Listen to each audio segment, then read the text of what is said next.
Let's face it, networking events are filled with small talk. You know how it goes. How's the weather? What do you do? Busy day.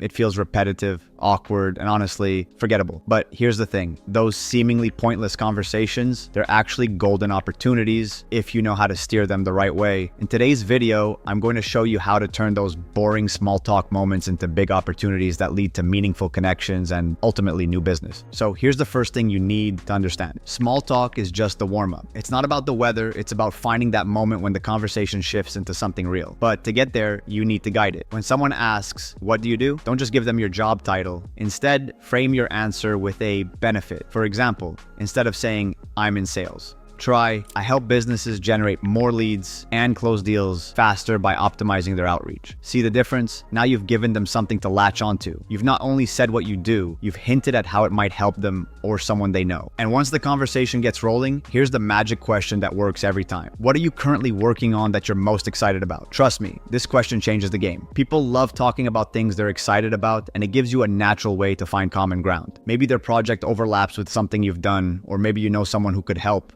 Another key, active listening. Too many people are just waiting for their turn to speak. Don't be that person.